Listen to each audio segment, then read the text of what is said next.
The voice of Husker Nation is on the air. This is Hail Varsity Radio. Insight, opinion, expertise, along with the biggest names talking Nebraska sports.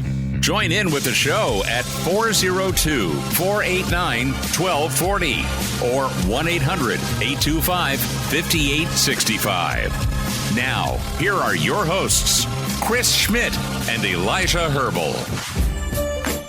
Welcome to it. It's a road show Thursday as we kick off your football weekend here at the Single Barrel Hail Varsity Radio. Chris Schmidt and Elijah Herbel. Hope you're doing okay. Nebraska and Northern Iowa set to touch gloves under the lights. BTN 6:30 on Saturday night. We're down here as NFL action. Bills, Dolphins. It doesn't get much better for some of us throwback Ray Finkel fans as the Fish and the Bills get going.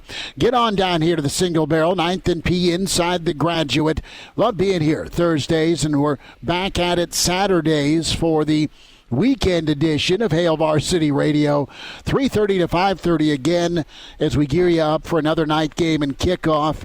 Numbers to get in, 489-1240, 489-1240. Can check us out on the stream, Hail Varsity YouTube. Like and subscribe there. Check us out on Twitter, H Varsity Radio. Give that a follow with the show Twitter handle.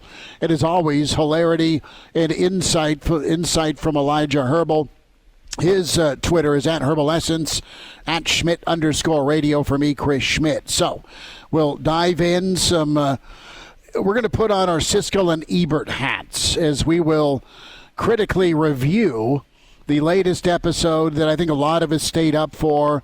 Is it 9:15 yet? Staring at our clock, at our watch, at our phone for the YouTube drop of Chasing 3, specifically the Nebraska-Colorado showdown from a weekend ago, and some incredible exclusive footage, video, audio of Nebraska and Colorado. We'll hear from Sat, we'll hear from Shiloh, and we'll hear from Bud.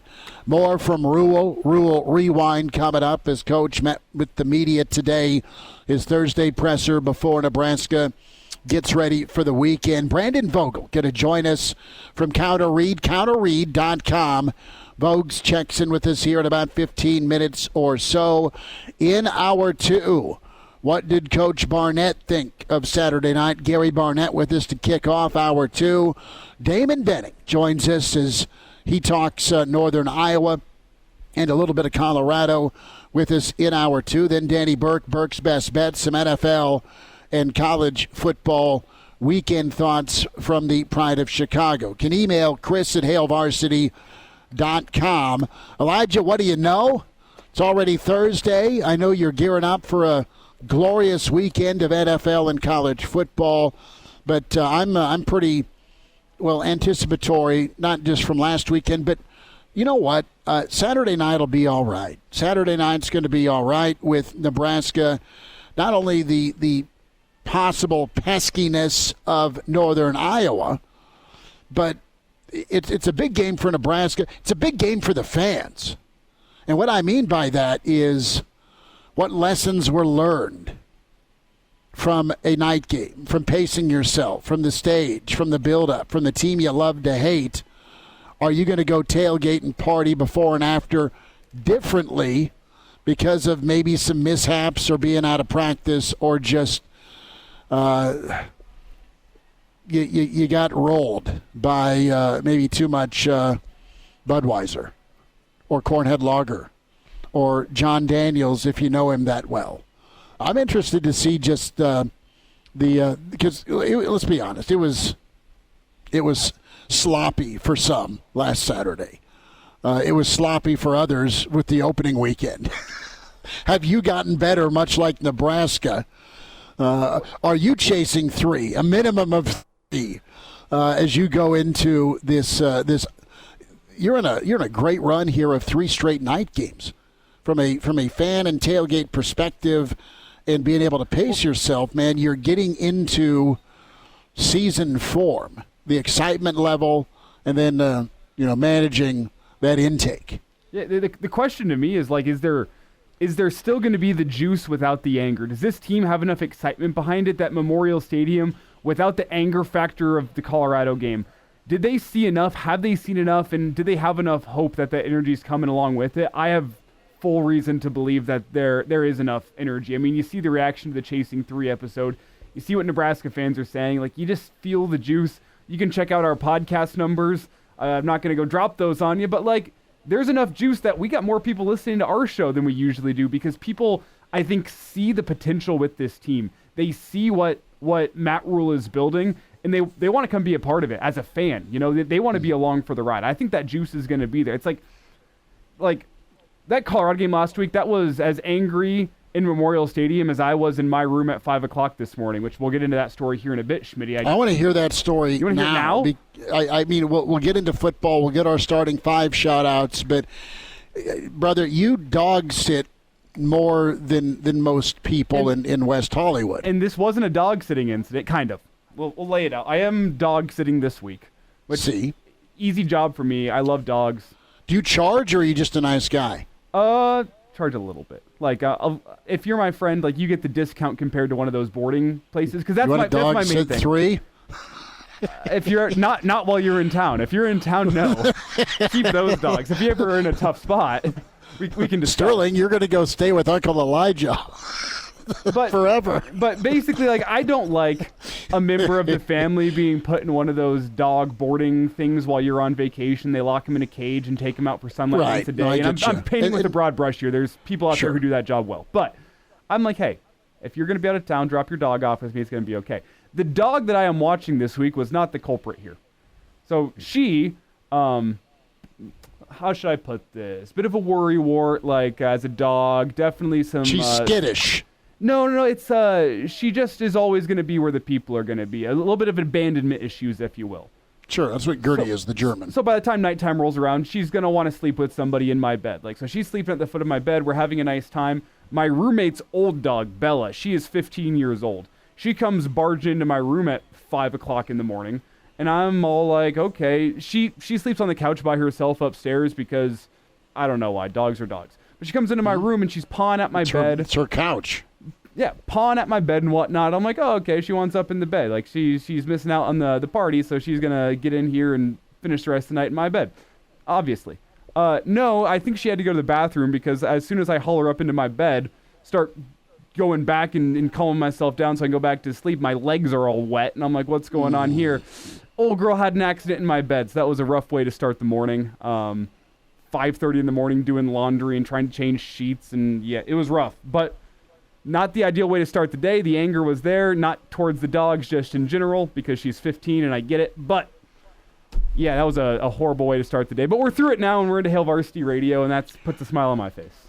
What you do is, and Roz, the large, we'll call her an offensive guard labradoodle, she once in a while would pee on the bed. Or maybe it was Gertie. I don't know which one of them. But I would take the other side of the bed that wasn't peed on. And away we go. And I'm a deep, deep sleeper, and Mama had to deal with it. That's how nice a guy I am. So I finished, like, because for me this morning, it got into the mattress. Like I had to, oh, no. Yeah, okay. I had to throw a fan in my, it was not a small piddle. This was a full-on, like, she spent the whole night, like, cooking this one up. It was a Great Lake. Yeah, that's exactly what, like, I'm talking, my legs were soaked, and it was into the mattress, and we're still in the process of drying that out. So I went upstairs and fell asleep on the couch, and that's where I finished my night. But we're through it now. We're on the other side. Well, it's a great metaphor here. Does Nebraska pull a Bella Saturday night when it comes to the bed? They pissed the bed. Yeah, right? I mean, this led into it perfectly. Do you get midway through the third quarter and your legs are all wet and you're like, what's going on? Did I spill my flask, or is this thing a little ugly? No, Saturday night's going to be telling. It'll be telling with Nebraska's approach, response, and do they come out and play run defense? I mean, are they buying in? They say it, they act it, but Joel Klatt had some great stuff as to why there's problems in college football. Oregon's slept walk, and I know Boise's pretty good, but Oregon has looked mortal. They've looked, all right, it's not, okay, Oregon's a in-ink playoff team. Oregon, how many is Oregon going to lose? That's been your 180 reaction, a lot of us, through the first 2 weeks. Ohio State, their opener, it was close until after halftime. Notre Dame goes out and wins in one of the toughest places in college football at A&M to open the year. They get walked off against Northern Illinois. So it's the old Saban rat poisoned as Nebraska. Listen to all the positives and the pats on the back, and it's good to be reinforced with positives, absolutely. But you've got to learn from the missteps, right? And Rule said that right towards one of the last lines in Chasing 3 last night. Proud we won, happy we won, but it's also good because I get in quoting Rule, get to rip your ass this week because he understands that it was a far cry from what it could have been. But let's put our Siskel and Ebert hat on, and this was fascinating. When we talk Chasing 3, Bud Crawford, of course, his emergence, pound for pound, he's been the best there is for a long time, and we've not only covered Bud when he was at PBA, but just we intently cheer for Bud because of what he is and what he represents. So his ability to be a part of the program and interact with the team was great. We know how Rule's locked into the boxing part of things, and that was a theme that he used leading up. You saw cameras go everywhere. And earlier on into the episode when Nicole Arbach was doing her sit-down, she's national media. She's been at a lot of big-time college football events. But Rule's like, okay, cameras are going to be around. The goal here is to be one of those teams that are in big games with big-time stages, not just when Colorado comes to town for Prime and the Buffs rivalry. It's, all right, Nebraska's going to be in big games against the Ohio States of the world. How do you handle it? And if you can't, I want to know Tuesday, so you're not again pulling a Bella Saturday night when there's a massive audience. You're thinking about that part of it. And just real honestly, you saw the body language and tone of how much the Colorado game meant to Jamari Butler, to Ty Robinson, and honestly to Matt Rule, and to Coach Potroast. I mean, those guys were ticked off with how Elijah Rule was treated and painted last year with that narrative from Coach Prime. Yeah, and Matt Rule all week long, nothing but respect, nothing but respect. You watch Chasing 3, those guys have the audacity to get into the camera and say, we rolled over. That's the paraphrase. I don't remember the exact quote, but Matt Rule kept all the receipts. Every single receipt from last year. Whenever he's talking with the media, whenever he is, previewing this game for the outside folks, the guys that aren't within the team, he's not going to make a soundbite. He's not going to make any added motivation. But with that team, too smart. We heard it last year from Colorado, from their side of things. We've heard it now this year from Matt Rule. That was personal to Nebraska, Matt Rule, and the football team. I mean, we heard that so much last year from Colorado. This one was personal. It was disrespect. Nebraska didn't go outward with that last week, but you can see it in Chasing 3. Everything leading up to the game, to the night before with Bud Crawford, pregame in the locker room, that game was personal to them. Matt Rule made it personal, and you saw the result that you got. Let's hear a little bit from On 3 last night. Just a couple of clips here and there. Chasing 3. Chasing, what'd I say? You said On 3. Well, forgive me. Eddie Staples, I was watching his interview or his segment earlier before we jumped on air. They're already asking, is Prime long for this world this season? Hold tight. We'll get to Chasing 3 comments here after Vogues. We got a little bit short timeline going right now, so I don't want to spoil it. Can we tease Satterfield, though? Oh, yeah, we got plenty of time for that. Okay, so this is Marcus Satterfield firing his offense up. And when in doubt, pull out Goodwill Hunting. And why is that not playing? That's interesting. Let me try one more thing here. This dang computer, Schmidt, we talked about it yesterday. Velvet hammer it. Yeah, what is going on? I have never seen anything like this before. You can't hear that, Okay. right? Can anyone hear that? I hear you punching the keyboard. I hear you slamming the keyboard, screaming at the keyboard. The cursor is going on Adobe. Okay, well, I guess we're going to hear that after Vogel because I need to get that figured out during the break. All right, let me give the starting 5 shout-outs. Yeah. The other Dave in first as we're here live at the Single Barrel 9th and P inside the Graduate here, kicking off your football weekend, NFL tonight. Other Dave is here. Eat Beef. Eat Beef's been listening to the Grateful Dead all afternoon. They aren't that bad. Somewhere Babbers has dropped his gloves and ready to... I'm kidding. Eat Beef. No, the Dead's good stuff. Select Dead. Now, the 7-hour jam session, unless it's a song I like, can't do. But I've not ever been cool enough to have any of the bootlegs. Uncle Jimmy is here. He's got a new water heater. Good on you, Uncle Jimmy. Coach Brandon Kool-Aid is in. Says hello, hello, hello. Jacob is here. Says let's go undefeated this week. Mr. Erickson back. Mr. Erickson, good to have you, sir. NASCAR Eric. He says that damn chasing 3 had me wanting to run through a wall. Justin is here. Dion, good to have you, Dion. Appreciate it. KG, Mr. Snitley, Jeff Snitley, part of the Boulder Peace Treaty Inn. Tuck is here. Black Hills Brennan. And Anonymous, Brandon Vogel on the way with Hail Varsity. More shout-outs on the way. And now, back to Hail Varsity Radio. Great to have you back. It's Hail Varsity. We're powered by Cornhead Lager.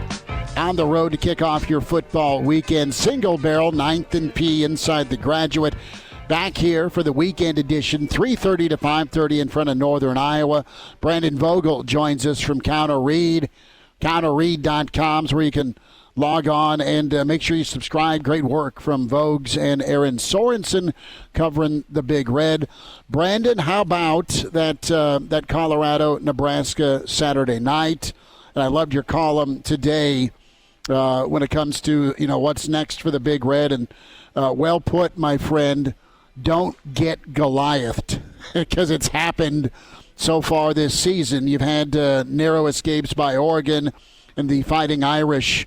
They are still wearing an ice pack. Oh, this is not great.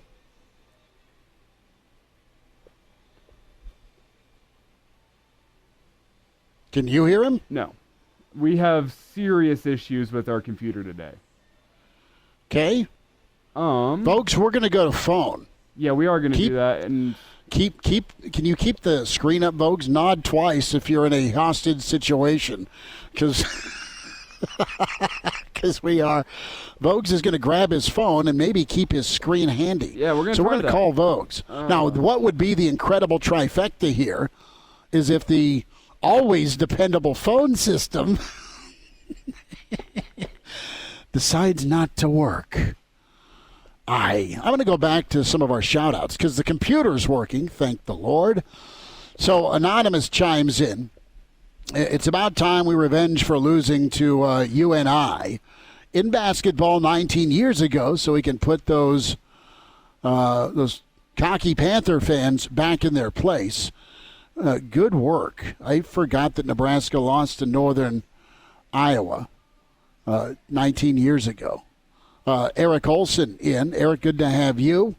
It's really wild how other fans out there resent how much Husker Nation loves their team, always being clowned for showing love. It's pretty sad.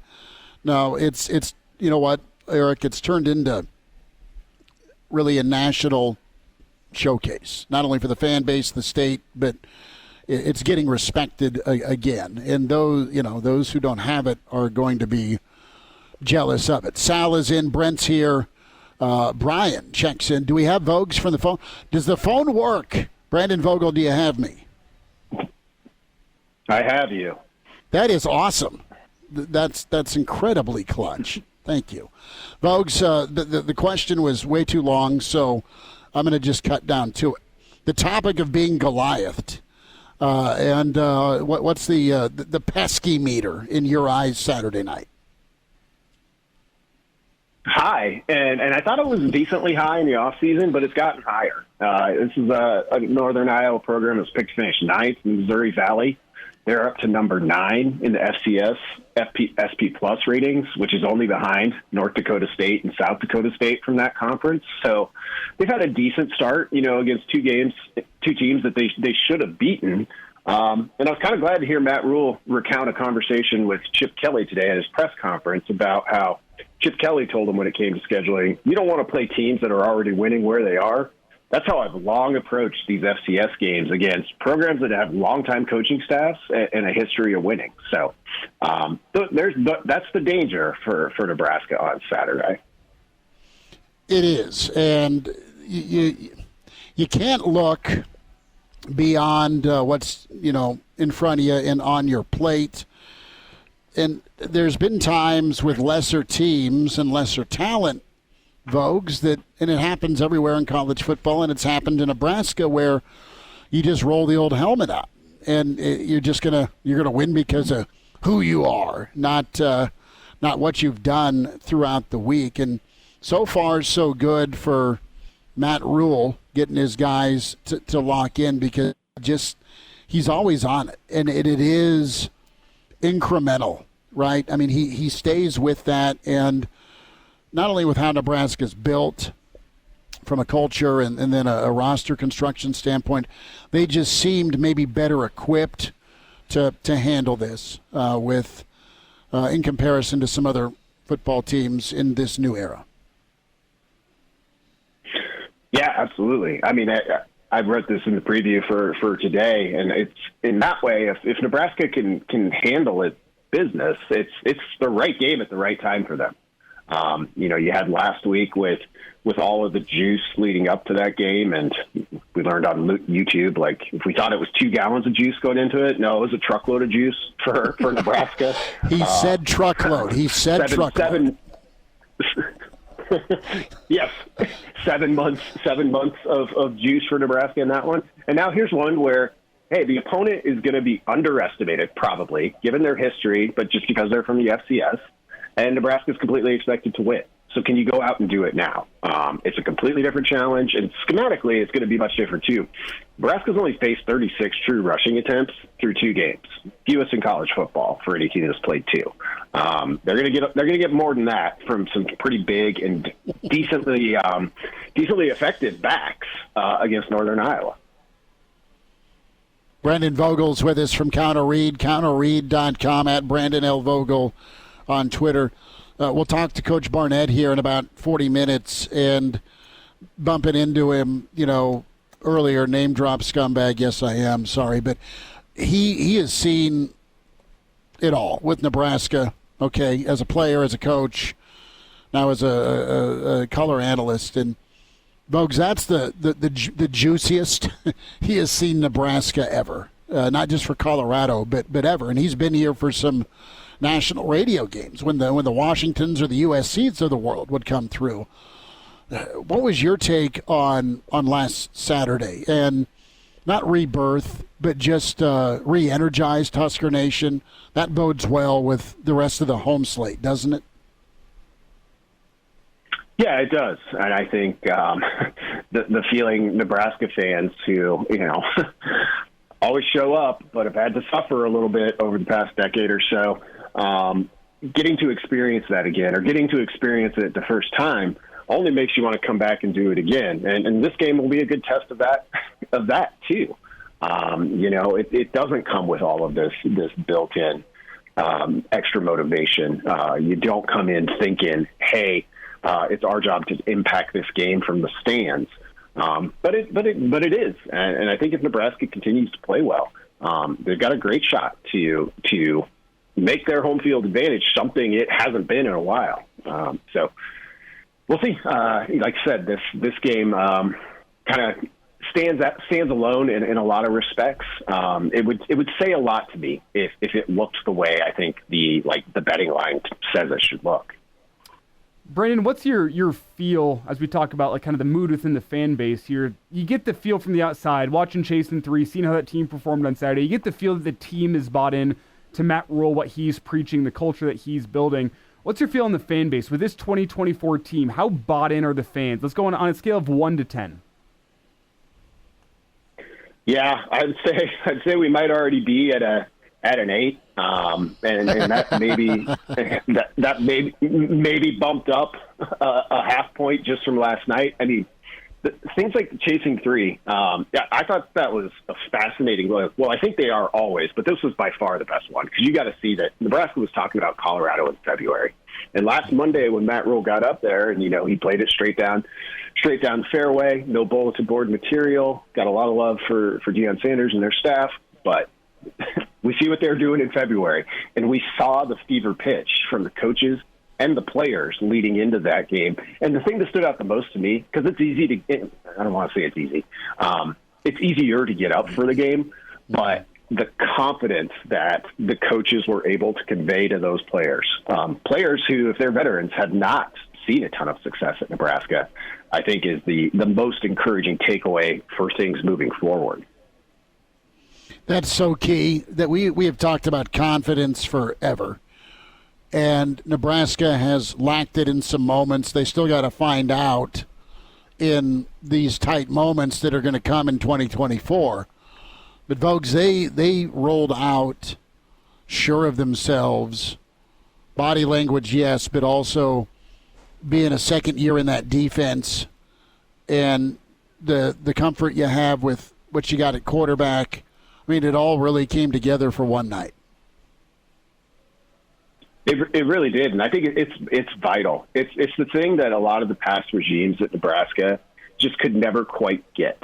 But here, having watched the latest episode, you saw, here's the example of Matt Rule saying, "Look, guys, I know it's hard, but if you do this, this, this, and this, here's what we're going to do. We're going to beat Colorado, 35-10, I think, is somewhere close to what he thought it would be. And didn't quite get there, could have gotten there with a better second half. But to have that example of everything he said has happened, I think it makes Nebraska a scarier team going forward than the win over Colorado itself did, now that we know some of the additional context. Brandon Vogel with us here. And Brandon, I want to get your feel here as we come to about our last 2 minutes left in this segment. We discussed Matt Rule's success against the spread last season. Are you reading into the fact that Matt Rule now 2-0 against the spread here in 2024? Does that mean anything to you? To me, it means that Nebraska is playing better than expected, and its ratings, and its rankings have risen to show that. That's primarily the way I use betting lines for information. Is to see hey, which teams are outperforming what these the wisdom of crowds plus an entire industry devoted to getting these things right are saying, and to be above what you're expected to do is a really good sign. So we'll see if it continues going forward. Vogues, tell us about Counter Read before we say goodbye, bud.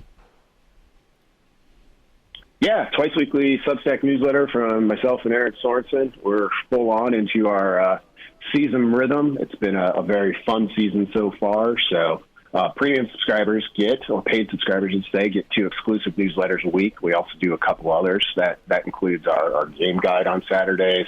I do a preview on Thursdays, and then a column on Monday. And also, if you're a subscriber, you can hop in on our game day chats, which have been growing and getting more fun as Nebraska has exceeded expectations. So great time to hop in, counterread.com.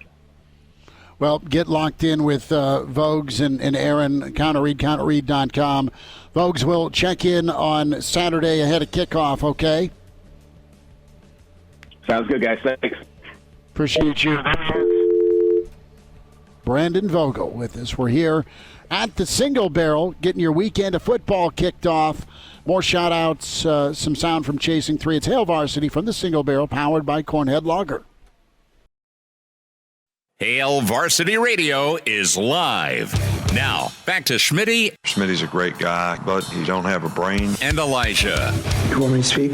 When I point at you, yeah. On Hail Varsity Radio. Back with you. We're here at the Single Barrel inside the Graduate 9th and P. Your football weekend begins. Thursday night, NFL, Miami, Buffalo. And, of course, a couple of college football games in action tonight. It'll be a double dip here next week, as we'll be here Thursday in front of Illinois. We'll be here in front of Nebraska, Illinois for that Friday night game.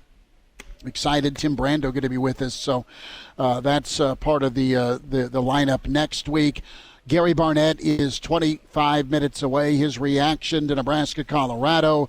Damon Benning, his look forward to the Panthers of Northern Iowa, and some room to get in for you in the stream. Hail Varsity YouTube. Like and subscribe there. You can watch the show that way. Hear us along the Hail Varsity Radio Network or H Varsity Radio on Twitter. Shane is here. He's in the RV headed from Texas to the game. Shane, did you bring the smoker? Golden Fang says, what up? Ryan is here. Great Red Shark says, what's cracking? Jeff is here. Positive Mike says, I need Tariq to have a big game. I hope Tariq's found a driver this time, Mike. Robert is here. The other Brian checks in. Good to have you, dude. Gregory's here. We have Rick in Florida checking in. We tweeted out that picture. Eric is in chasing 3 or 0.3. Upon second read. That is so good. Oh, no. Where is that? Can we get that comment on stream? That's too good. No, that's so good.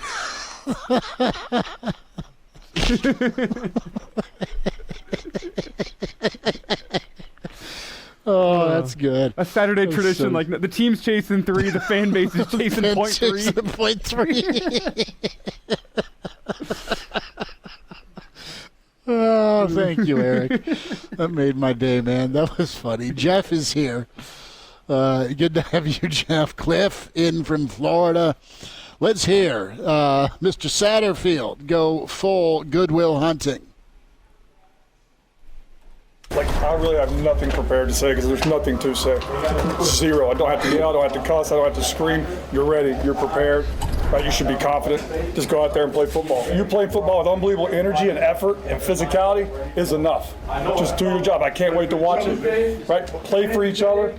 Be physical as and let's just see what happens. Right? Let's see what happens. I got one question for you, though. Better and better and better. I like apples. You like apples? Yeah. How you like them apples? Yeah! Full Matt Damon tribute. What's that movie you're talking about, Coach? What's that movie? What's that line? Lisa, we're talking football. Is that okay now? Thanks for getting us back on track. Glad you had to bring in his morning experience to the fear of Nebraska fan peeing the bed. Okay, that's where we were going with that, setting it up. Yeah, so I'm glad I'm having one of these days on a day like with the audio with the computer, which I did, as you can tell, get fixed. With what happened this morning, I texted Schmidt a story that will remain off the air. It's just been one of those days for me, and I'm going to try to lock back in. I'm just glad it's happening today and not Saturday, you know? No, right. I mean, that's all good. So we heard from Sat. Let's hear from Shiloh during kickoff. This is the snippet. It's always nice to shoot your mouth off before the game versus after the game. Bro, you know he's about to play you, bro. Bro, we know we're about to roll you. Halftime, ... 28-0. And, of course, Diamonds shine. Thank you, Bud Crawford. And if you really fast missed it from Chasing 3 last night, first off, go watch that. Incredible. The best 40 minutes you'll have this week. It's awesome whenever they have that pregame moment from Shiloh, and then they take it to Dowdell saying, yeah, I probably could have ran him, paraphrasing again here, probably could have ran him around him for the touchdown, but I wanted to go set the tone early in that football game. Yeah, that top to bottom, that team had a mentality that they were playing with. And courtesy of Bud Crawford, maybe. Well, and this mentality's been building up since Rule got here. Exclamation point from the champ. You know, I mean, these moments, they don't come too often. It's your time to shine. Not taking anything for granted. Whether you up, whether you down. Look at your neighbor and know that you got his back, know that he got your back. They coming in here to take everything y'all got. Y'all home field. So you gotta know they're gonna bring all the hype behind them, But this y'all time to shine. Y'all got a great football team, great football coach, great organization to go out there and step on these boys' neck. Somebody got to go out there and be like, I don't care who you is, I don't care what they say you about to do in the NFL or who your daddy is. You ain't played us yet. When I walk in that ring, I don't care who they is. They ain't fought me yet. I'm the man. You gotta have that attitude. Gotta have that attitude. I've been doubted all my career. Terrence ain't fought nobody. He's this, he's that, he's this. I've been hearing that my whole career. Why? Because I'm from Nebraska. I'm from Nebraska. What comes out of Nebraska? That's what they say. Diamond shine anywhere. Make a believer out of each and every one of them. Because anything possible. If you play your game, if you do what you're supposed to do, stay consistent, stay committed, believe in yourself, believe in your team, anything is possible. Then when it's time to shine, you go out there and do what you're supposed to do. I'm gonna be out there with y'all. Hey, I'm fighting with y'all. Y'all know that, right? I'm tired of holding this state on my back all day. Can y'all help me? God, my back hurting. You know what I mean? I've been doing this since 2008. I need a little help. Nebraska, give me a little help. Bud Crawford and John Cook, a little help. And Nebraska helped out Saturday night. Moonbot chimes in on the stream, Hail Varsity YouTube. The joy on Bud's face. Leading the team out on the field said it all. Let's get Bud in Memorial Stadium. Can we say that? Did you see the joy he had walking onto that field? Let's get him a fight in Memorial. No, that's something that we... if anyone out there of substance is listening, let's do it, please. Sure, that'd be cool. I don't care who the opponent is. Bud needs that platform. I'll leave it at that. That'd be great. So we had Skylar chime in a little bit ago. Says you better go Office Space on that computer. Take it out to a field. There's several on Cornhusker Highway, Elijah, to just go to town on it. You've seen Office Space? Yes. Okay, right. My problem with that being... Two late 90s movies references. This one from you and I, previous one from Sat. I can just picture the headline, though. Crazed radio host takes a sledgehammer to computer on Cornhusker Highway. Police investigating. And people driving by honk and nod. Been there.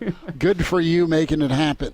Can we squeeze in a little rule? Maybe, possibly. We got 30 seconds left this segment, so probably not. How about cut one? The week that's been, week of prep? We're out of time. All right. Son of. Okay. We have a whole segment here coming up. Yeah. Coach Barnett on the way. Northern Iowa going to be better than advertised. And you heard from Vogue's pesky ball game. That pesky meter is probably at 8, but I also like the fact here that it is right game, right time. Hour one winding down. And now, back to Hail Varsity Radio. Winding down this first hour here at the Single Barrel inside the Graduate 9th and P. Your football weekend kicks off Thursdays, home football weekends here at the Single Barrel. 200 whiskeys to choose from. Listen, I think we all can do pretty good steaks. You can't do steaks as good as the Single Barrel. Get on, and Elijah and I will attest to it.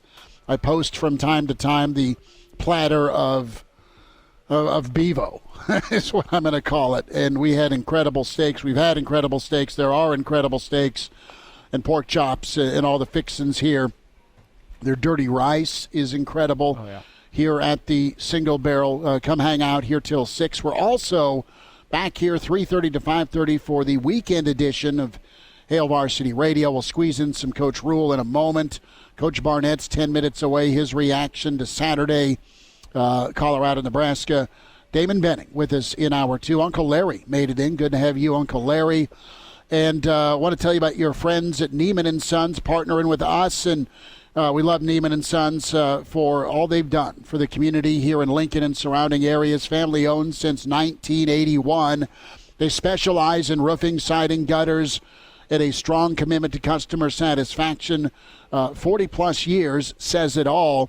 Commercial, or, of course, you have residential exterior services. You need a new roof, you need new siding, you need new gutters, custom exterior lighting. Think about that, Elijah. You're a festive dude for the holiday season.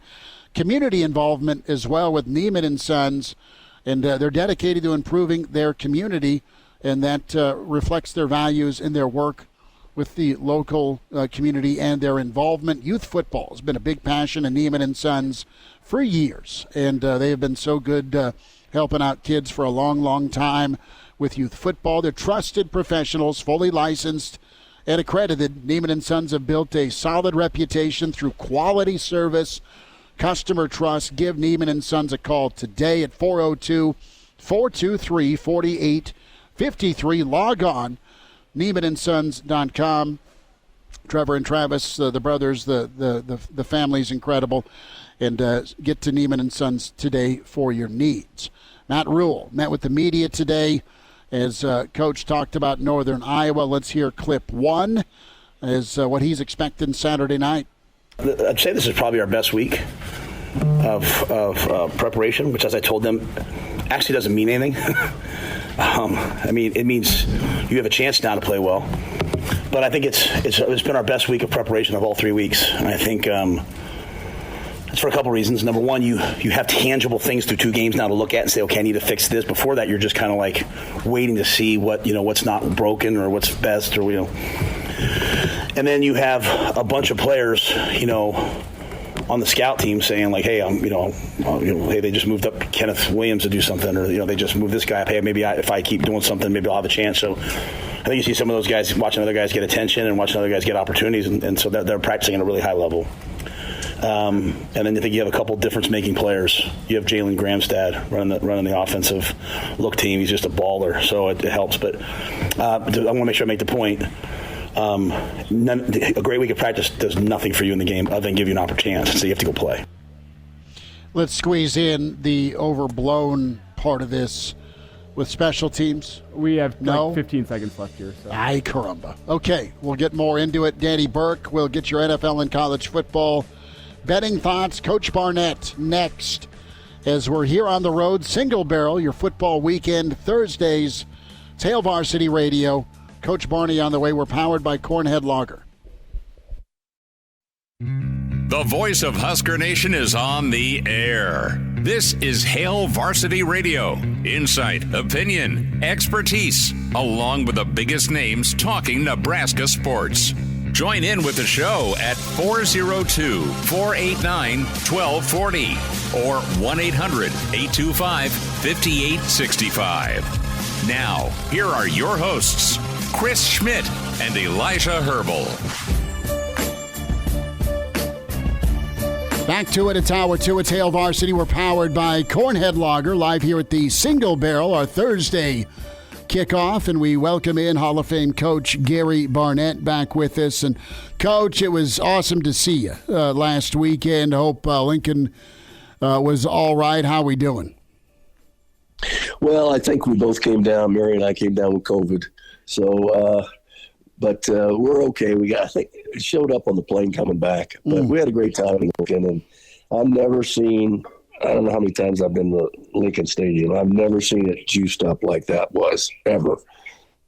I don't think our guys had a clue what they were going into.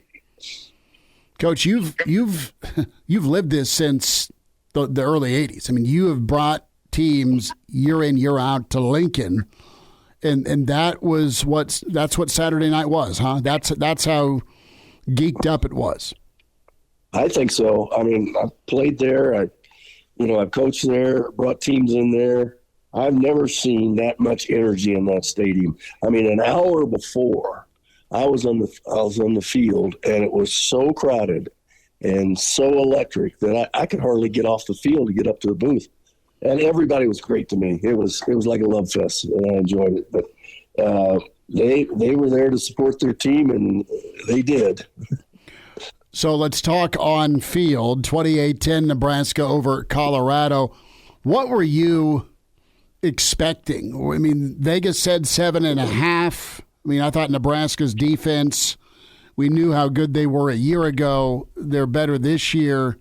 and I mean they were phenomenal. But what did you think was going to play out?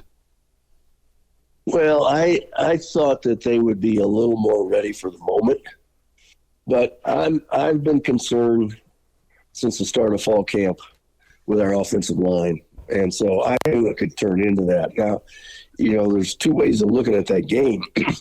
If you don't throw an interception on the 2-yard line for a touchdown, and if Levante Bentley doesn't fumble that interception into the hands of the Nebraska guy, you're looking at a 14-10 game. Mm-hmm. And while it may never was going to get that close, but Nebraska's numbers in the second half, I thought Colorado did a good job with them, and especially defensively. But what happens in a game like that, Chris, is when it happens so easy, so fast, you sort of lose your momentum.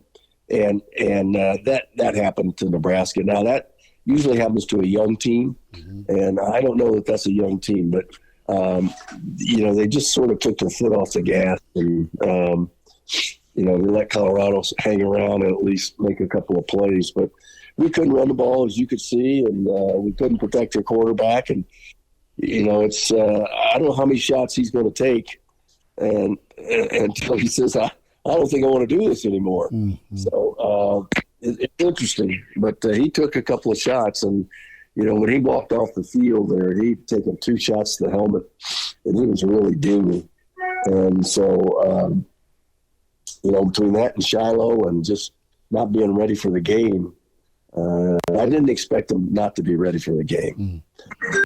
So, Gary Barnett's with us here, Hail Varsity Radio. Reaction from his trip covering Colorado to Nebraska. And, Coach, big moment. The atmosphere was nuts. You've highlighted that. And, once in a while you get the opponent and you get it at night. And I kind of harken back to the 2014 Nebraska-Miami game.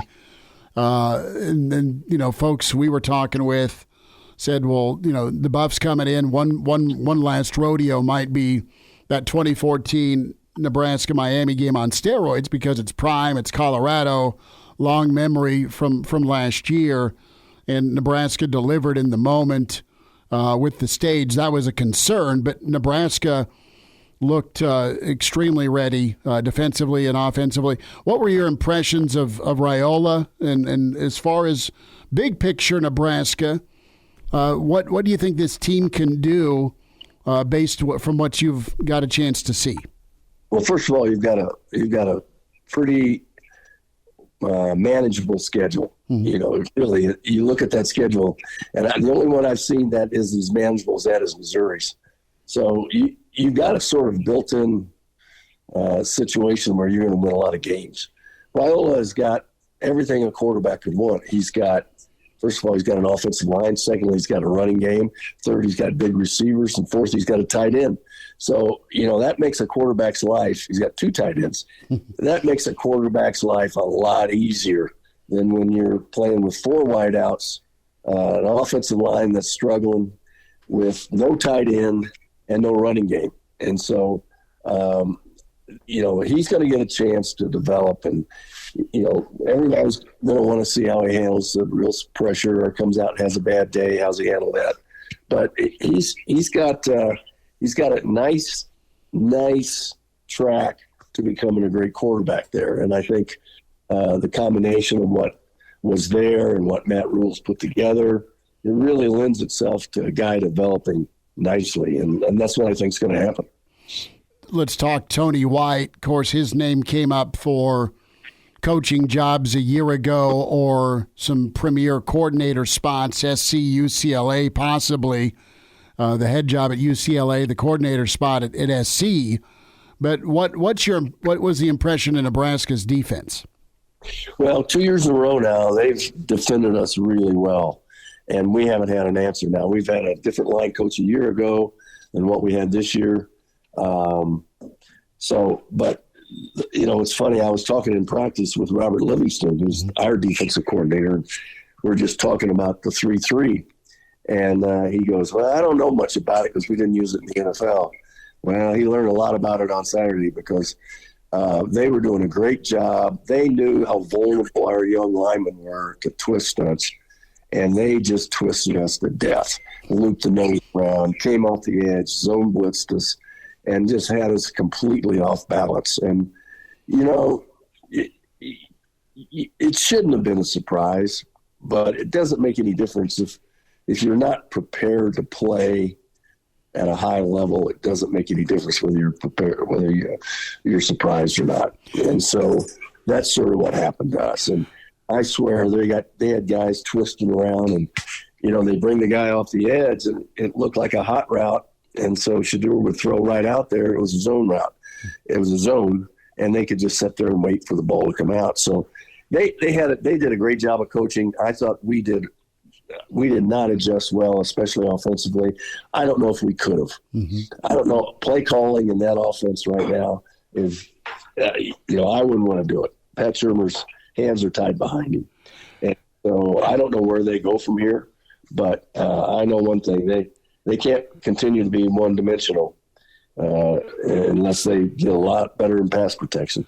Well, what's the mood right now at CU? Right now, contrasted with a year where Prime and CU's toast college football, there's a lot, as Dion would say, haters out right now in full force, and now you're heading up to Fort Collins. I mean, you go from Nebraska to Colorado State, and that rivalry real well. That's one heck of a back-to-back for the Buffs to open up for a second year in a row. Well, when you change your team every year, it's hard to build a relationship. It's hard to build why this game's so important to the next group. And if they're not ready for this game, and it's going to be interesting to see if they are, but they have no idea what they're going into. These kids have not been around it. Last year, it's a double overtime game, and we have to go for two. We go 92 yards or a touchdown, go for two just to get to overtime. And they outplayed us in so many different ways last year. But a lot of those guys that were here last year aren't here now. And so I don't know what the carryover is. This is an interesting way of doing things, and I'm just sitting back watching and trying to learn from it and assess it. But my guess is these guys don't even know where Fort Collins is, most of these guys. Gary Barnett's with us. Hail Varsity Radio. Nice town, nice area. Boulder's beautiful as well, but you're just painting a picture right now of, uh-oh. I mean, that's the way I'm reading it, man. Well, you're playing without Shiloh. Shedeur's banged up. You're playing without Nwankwo. You're playing somebody else is out. So they changed 3 offensive linemen. So, we'll see. I don't know. We'll have to see. I want to go back to, ready for a big game, ready for the ball game. When it comes to coaching and you yourself as a coach and a staff being ready for that, and then also being ready for the atmosphere, but most importantly, getting the kids ready, what is your thought on, Prime's coached, but Prime has coached at Jackson State, did well there. Now you jump to Colorado. You mentioned the portal. Was it a situation of thinking he had it all figured out and having to learn maybe he didn't have it figured out? I think Prime, Coach Sanders approaches this like an NFL player, and I think he wants his players to approach it like an NFL player, where it's business as usual. The emotion of the game, don't get caught up in it. And in reality, these kids aren't ready for that. They're not ready to handle all that. But I think that's what he wants them to be. Mm-hmm. And in reality, it's a great way to be, is to not get too high or get too low. But it's a hard process to teach it. And there's, we used to create as much stress in practice, as much noise in practice, as much of a grind in practice as you could get when you're going to go into a game like Nebraska's. I mean, we would put those kids under pressure. We would put them under noise. We wanted them to go into that game and just act like they'd been there before and they'd already done it in practice. So that was my approach. And so I couldn't make it too stressful for them in practice. And that's what we tried to do. I mean, and we talked about this. They put white tape on their helmet. They put a red end on their helmet. The scout team stretched at the other end of the end zone, other end of the field. It was crowd noise constantly. It was stress on them constantly because I wanted them to know what a big game this was. And I wouldn't do that to everybody, but I'd do it to Nebraska. Gary Barnett's with us, Hail Varsity Radio. Coach, we'll see how the weekend plays out. We're interested to see, Nebraska's ability to handle success. Coach Bielema and Illinois are looming. They could be ranked. It will ramp up real soon with conference action. Chris, don't try to fool me with saying that you're really worried about Northern Iowa. I know you've got to say that. I'm not worried about it, but I just saw the second half of Nebraska-Colorado. Does Nebraska come out with their feet up? Or they come out locked in like they were against Colorado? The opponent respect thing, we talk about that a ton. That's my thing. Does your head grow? Arizona, K-State, this is going to be dynamite. Friday night. I have so much respect for Arizona, even though they got a new coach. And I have a great deal of respect for Kansas State. But I don't think these guys know how good Arizona is. And I'm going to go with Arizona. Bama on the road at Wisconsin. I can't remember the last time someone's gone into Camp Randall and covered minus 16. That's the number right now. Wisconsin's still a bit of a mess offensively. I don't know if they cover, but Alabama wins the game. I don't know. 16's a lot, I think, at Wisconsin. But if Wisconsin can't put points on the board, Alabama can just smother you. I think Alabama, even with 16. How about LSU? Bit of a dangerous situation. You head into Columbia, South Carolina. You could get Carolina in 7 as LSU's favored by a touchdown. I'd take Carolina in the points.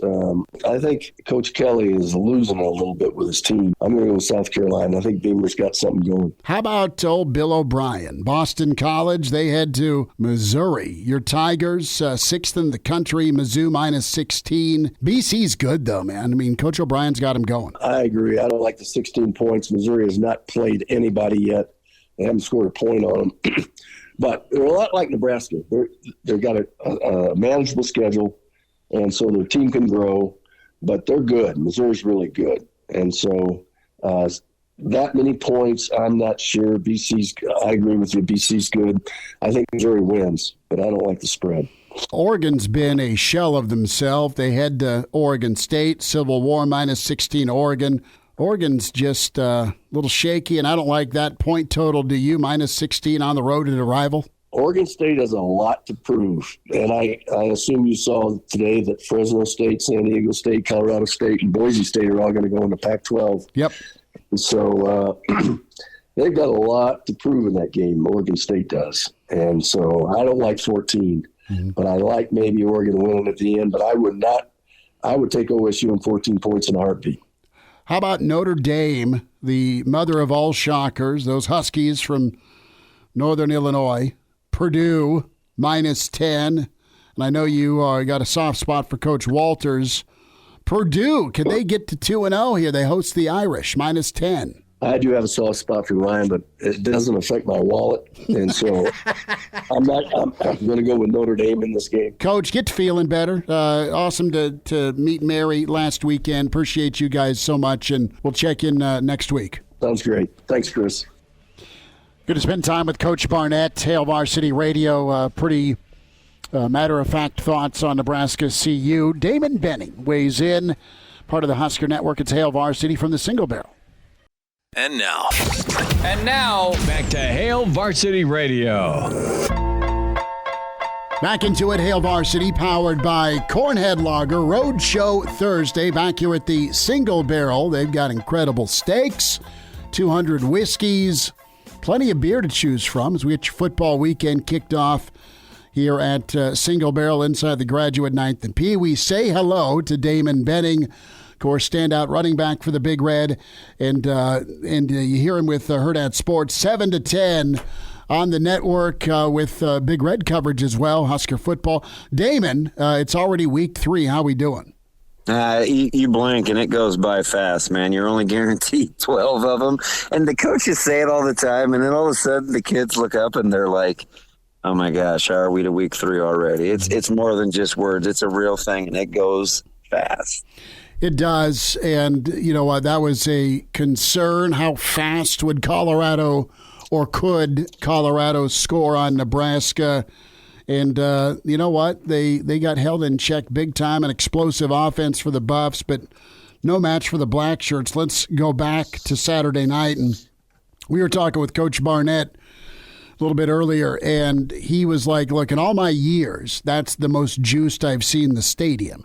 That's from him as a player at Missouri, and that's from him all those years as an assistant or head coach at Colorado with some monster showdowns, Damon. And you were in the booth for it, man, and what was the feel for you? Well, I felt like it was shaking a little bit, but then I had to ask myself, was that just my nerves of level of excitement, right? But it could have been either. It was probably both.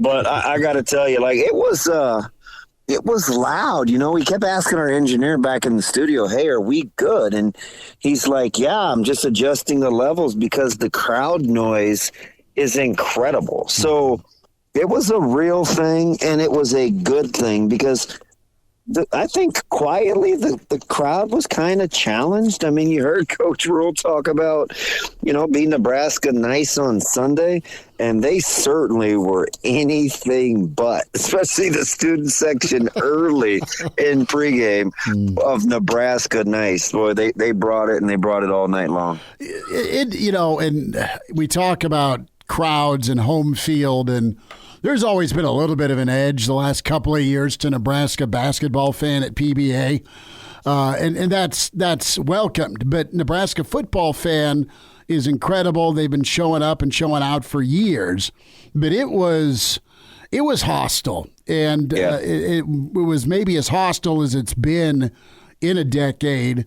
But a lot of that had to do with the opponent, and even with the Chasing 3 episode that dropped last night. Damon, you know how much this meant to a lot of the seniors, a lot of the guys that came back or upperclassmen. They had it circled. I'm just thinking of, you know, some of Jamari Butler's comments. I mean, they had the memory, right? They had the receipts.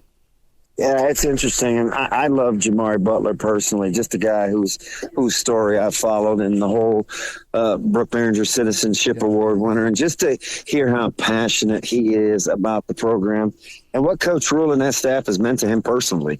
You know, he pulls no punches about their emotional connection, and I'm just telling you, he's one of those easy guys to root for, and one of many that is all in on the new regime that came in a year ago and the transformation that's happened with the culture. He's a perfect representative. Well, let's spend a minute on this Saturday. And Damon, I'm interested to get your take. What your your ear to the ground says as far as focus for Nebraska this week. And honestly, it happens, and it happens rarely with great programs. But at times, you don't respect the opponent across the sideline. I don't think Matt Rule lets that happen. He hasn't historically, but he isn't playing either. So has that been a concern for you this week? No, not really. And I think it's two things. Number one, those two things just being Matt Rule, right? Mm-hmm. Matt and Rule. That's one. But the other is that, you know, what Northern Iowa wants to do and kind of how they're built is being built in the trenches and being able to run the football. And they didn't start out in the preseason wanting to play that way, but when you have the coaching shakeups that they've had and the philosophical change due to the coaching shakeup, they're going to get back to their roots, which is ground and pound. And so if you're Nebraska, listen, is this an immovable force and an irresistible object kind of thing, or how is this going to play out? Nebraska is built to play in the trenches. UNI wants to play in the trenches. So we'll see what gives. I think Nebraska will look at it as similar to being a little bit of a personal challenge. So I'm looking forward to that. And then the other part of it, Schmidt, is, you know, a couple position groups were challenged, the special teams as a unit and that wide receiving core. So he didn't leave any stone unturned, and I don't think it's a manufactured chip. I believe he was genuinely pissed about the way some of the facets of those games went, the game went, and he'll stay on the gas for this week. What's your assessment? Is it a can't do it, won't do it type declaration with the perimeter blocking? Do you believe that guys are able to be good downfield with some of those short bubble / quick game routes that haven't really materialized? Does Nebraska have the dudes to do it? Yeah, I think they do. I think a lot of it is a little bit of it is fundamentals and technique, like understanding leverage, but a lot of it is want to. Hey, am I willing to lay this one on the line for a little bit unselfishly to make a play so other guys can do their job, and then in return reap the benefits of that as a position group. So I definitely think they're capable. I mean, they got good size. They're tough. They practice with a certain level of physicality. It was interesting, though, to hear Coach Rule say that he felt like some of the guys got tired. So, and that bugged him because that's not how they train. And I do believe that they are in elite level shape. So there's a part of me, Schmitty, that is kind of on the player side. I know how those games go. So what happens is it's such an electric environment. Endorphins are going bananas. You're so excitable, and then you got to kind of settle in. The blood sugar level changes, and all of a sudden it's like, oh my goodness, what happened to all that ATP like I was supposed to be running on? So it can go in a hurry.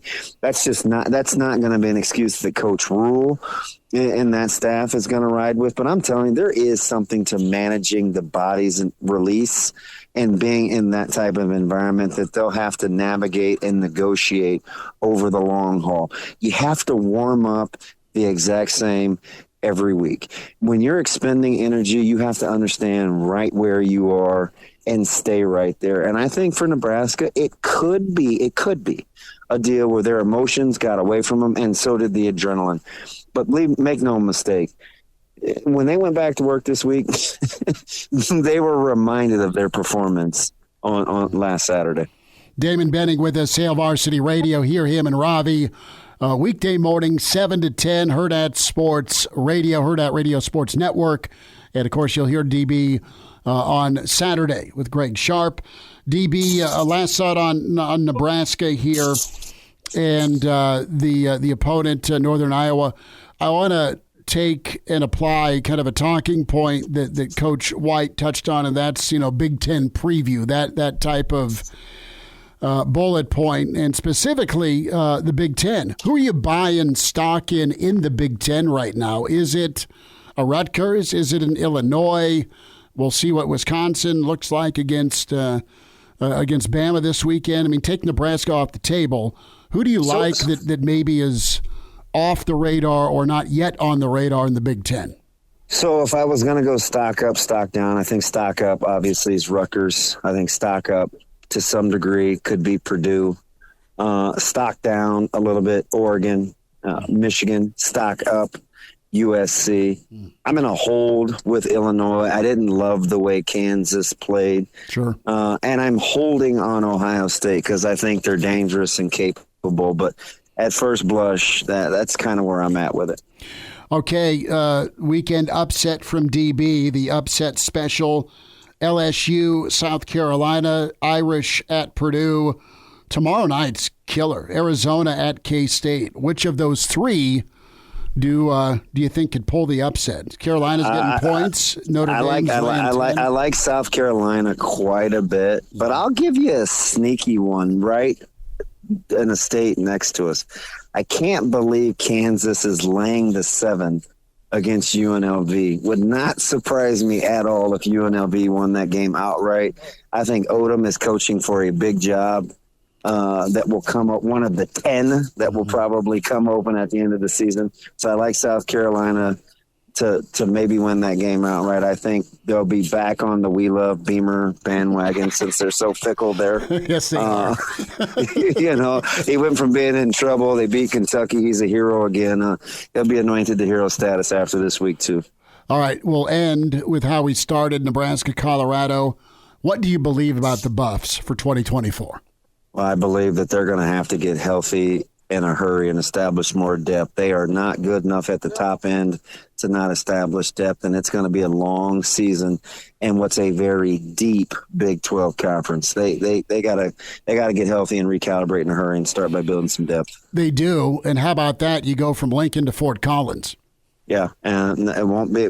Listen, you'll be playing without Shiloh, and not so sure how healthy Shador is, and so they got the work cut out in that one, and they got all they wanted a year ago. It's Damon Benning, and can hear Damon with the Husker Network, of course, him and Greg Sharp. Kickoff under the lights again. Northern Iowa comes to town. DB, have a good week on the sidelines as well, my friend, and appreciate you joining us here with Hail Varsity. I appreciate it. Have a good rest of the show. Good stuff from Damon Benning, our Thursday hit with DB. And excited for what's coming up here. That's a weekend edition of Hail Varsity live here, 3:30. We go on here at the Single Barrel. Your football weekend starts Thursdays here at the Single Barrel. Miami and Buffalo. What's Danny Burke think of that? Elijah, can we squeeze in some more Matt Rule? Yeah. How about the special team struggles? Are they being overblown? Cut 3. I think you guys are making too much of it. Honestly, it's not that's not translated. There's a lot of great things. There's a couple guys. You know what I'm saying? Like, I guess it's the beast of being at Nebraska. Like, we have to find something. You know what I mean? Which is good. But like, I have to do a better job probably of not being as candid, because like we're running down, we're tackling the kickoff on the 12. You know what I'm saying? We're doing so many good things. You know, we had a kicker who had surgery in the summer. You know, he's just fighting his way back. So I actually am pleased with a lot of things Tristan's doing. But I just got to be careful. I'm saying this because I want the players to hear it, just so we're on the same page. Nothing. You guys have a job to do. But yeah, I think a lot of things are going okay. Sierra makes an unbelievable tackle. Our punter puts the ball at the 2-yard line. There's just some other things that I just think we have to play through, honestly. But it's not. I don't believe it's that. I don't believe it's like, hey, it's not translating. I just believe it's like we're playing other good teams, or, you know, like Colorado's as skilled a team as we'll play this year, I believe. And some guys are just not making the plays, and what we're doing is just trying to coach off the game tape. Whereas last year I was like, hey, it's okay, guys, come on. This year I'm letting them have it because I'm trying to move us to championship football. And so. And now, back to Hail Varsity Radio. Good stuff from Damon Benning with us here as getting you geared up for NFL and college football weekend. Danny Burke with us, Burke's Best Bets, burksbeat.com, and Grinch is in the stream. Steve, good to have you in the stream. Tiger Shark is here. Danny Burke is here. If you're watching in the stream, Hail Varsity YouTube, you see the Cubs win flag prominently displayed behind Danny's left shoulder, the Chicago City flag. All you Chicago kids, put your Chicago flags up. Every Chicago kid saw Ferris Bueller's Day Off and said, I'm putting that in my room. Danny, you're keeping tradition alive. How we doing? Doing good, fellas. Doing good. Yes, keeping that tradition going. Even though with the Cubbies, not as much necessarily to be proud about this season. But, hey, we're the lovable losers for a reason. So repping it with pride. Danny, but at least you're not a White Sox dude. Yeah, that is very true. And Danny, we got to get your thoughts here before we get into the weekend slate of everything coming up, including a Thursday night game, Dolphins-Bills, coming your way this evening. That should be a good one. I want to get your thoughts first. Did you get into the live markets for Nebraska-Colorado last week? I know you talked about it on our show. What did you end up doing there? Did you come out on top because of Nebraska?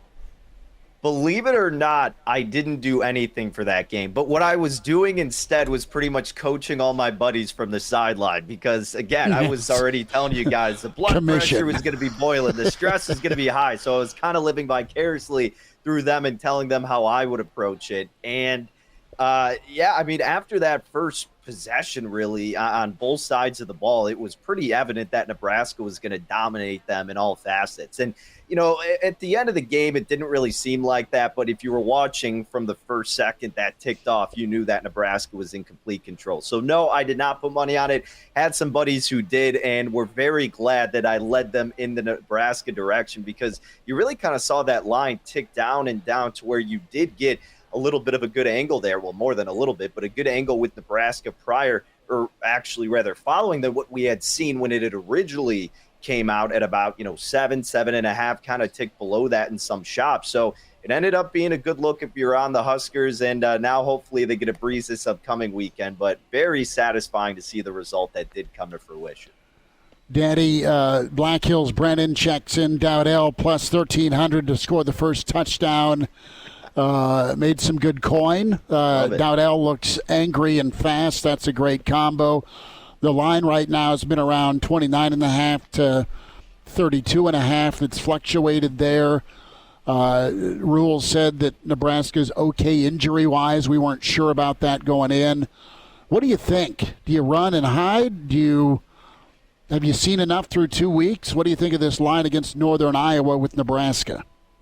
So from an objectional standpoint, right? Like Sure. You would think maybe that after such a big game like that, it's almost a letdown the following week. And no, it's not to say that that was Nebraska's Super Bowl or anything like that, but so much stock was put into that game. And a lot of these teams have tendencies then the following week after a big game to kind of, we're a little bit complacent here. And it is a large line. Heck, even if they didn't play Colorado, it still wouldn't necessarily be a spread that I'd be entirely comfortable laying. I mean, you guys know this. Seldom do I want to lay these big spots with teams. In week one, I definitely gravitated toward the Huskers, but I wasn't giving it out as an official play or anything like that. So I would be a little hesitant to lay that big of a number with Nebraska. And again, it's just you don't want to overreact too much in any sport to what you saw previously. And while Nebraska is a very good team and they should be able to cover that number, because of the surrounding, aspects of it with following such a big game and,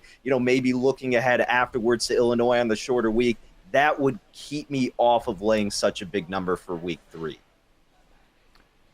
In terms of in-game, Danny, do you think that number was going to come down? You talk about that a lot, waiting for the in-game number here. What point would you be looking at coming in-game? What would the number have to be early in this one? Say it's a slow start for Nebraska. Really, it obviously depends on the gameplay, right? Like if Nebraska's still clearly moving the ball and they're beating the crap out of them on both sides or moving it on offense, yet they're unable to capitalize with a touchdown. They're settling for field goals, or you kind of have these flimsy, fluky type of plays where it's a special teams touchdown by the other crew or somebody fumbles, something like that, and then it makes it come down, but you're still at the same time going, well, Nebraska's dominating the line of scrimmage. They're just getting a little bit unlucky, or they have to kick that gear up in the second half because they came out a little lackadaisical. So if you're around, if you're over the 4 touchdown mark right now, if you get them maybe like under 24, and I know that's a pretty big difference, but it's still a large number. If you get them under that mark early on in the first half, maybe Northern Iowa comes out, gets a quick score, or again, Nebraska has kind of like a weird turnover. They're just not scoring enough. That's when I would start to entertain it, but it's not something that I'm blindly going in with the strategy.